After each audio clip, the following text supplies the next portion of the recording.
लेकिन आइए किस सेक्टर और कौन सी कंपनियां हैं जिनको सरकार बहुत बड़ा इंसेंटिव देने की तैयारी में है। आइए समझ लेते हैं, प्रियंका के पास है डिटेल्स। प्रियंका बताएं। बिल्कुल नेहा देखिए लगातार जो गवर्नमेंट की कोशिश है कि इंडिजिनियस इनिशिएटिव को मेक इन इंडिया को पुश करें, डोमेस्टिक कंजम्पशन डोमेस्टिक मैन्युफैक्चरिंग को पुश किया जाए। उसी की कड़ी में एक और स्टेप दिखाई दे रहा है जहां पर अब सरकार कंस्ट्रक्शन इक्विपमेंट से जुड़ी हुई मैन्युफैक्चरिंग कंपनियां इन्हें इंसेंटिसाइज करने की बात करें। और इसमें कई सारी कंपनीज है, एस, सांगवी मूवर्स, कुछ हद तक पार्ट एलएनटी के पास भी है। तो कई सारी कंपनियां है, बीईएमएल, एचसीसी, इनको सीधा फायदा मिल सकता है। अब न्यूज़ क्या है? न्यूज़ ये है कि मिनिस्ट्री ऑफ हैवी इंडस्ट्री ने जितने भी कंस्ट्रक्शन इक्विपमेंट सेक्टर के लिए एक बड़ा प्रपोजल, इंसेंटिव स्कीम का एक प्रपोजल भेजा, एक प्रस्ताव भेजा, और ये 13,000 करोड़ तक का हो सकता है।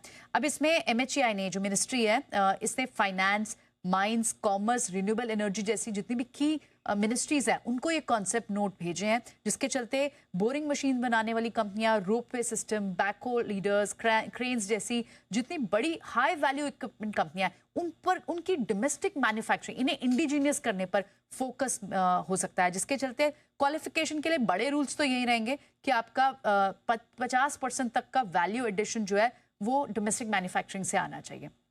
तो ये बड़ी इंपॉर्टेंट न्यूज़ हो जाएगी। और अब इसमें कौन कौन से इंपॉर्टेंट स्पेसेस होंगे जो इम्पैक्ट होंगे? अगर आप इंफ्रा सेगमेंट के लिए कहें तो इसमें कई सारे ट्रिगर्स आएंगे, चाहे भारतमाला, और अब तक लिए है गवर्नमेंट ने, भारतमाला स्कीम हो, सागरमाला स्कीम हो, गति शक्ति स्कीम हो, डेडिकेटेड फ्रेट कॉरिडोर डेवलपमेंट हो, इस तरह की स्कीम्स पहले भी आई हैं।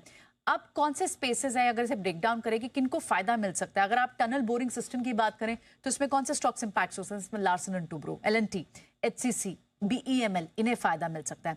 आप बैकहो लीडर्स और कंस्ट्रक्शन मशीनरी की बात करें तो स्कॉट्स कुबोटा भी इसमें है, एक्शन कंस्ट्रक्शन जिसे एस भी कहते हैं, बीईएमएल, सांगवी मूवर्स, इन सबको फायदा मिल सकता है। क्रेन्स हो, इंजन्स हो, सिस्टम्स हो, इनमें भी ये कंपनियां काम करती हैं, स्कॉट्स, एक्शन कंस्ट्रक्शन, बीईएमएल।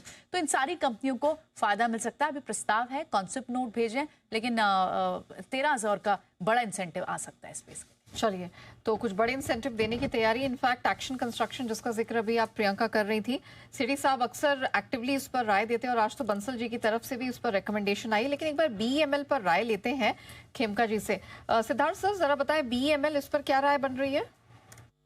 ये नया देखिए, ओवरऑल जो पेस है यहाँ पर हमारी व्यू जो इंक्रीमेंटली पॉजिटिव ही रही है। हमने देखा कि एक तो गवर्नमेंट कैपेक्स जो पिछले फाइनेंशियल ईयर में काफी वीक था, इस साल थोड़ा सा इम्प्रूव हुआ है। और जनरली H2 जो second half of the financial year में एग्जीक्यूशन काफी इम्प्रूव भी होता है।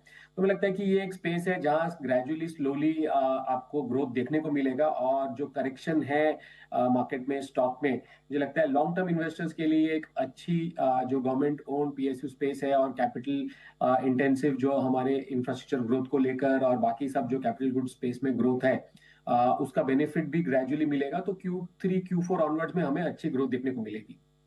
ओके, Q3 Q4 थोड़ा सा समय लगेगा, लेकिन आगे और अच्छी स्ट्रेंथ के संकेत डेफिनेटली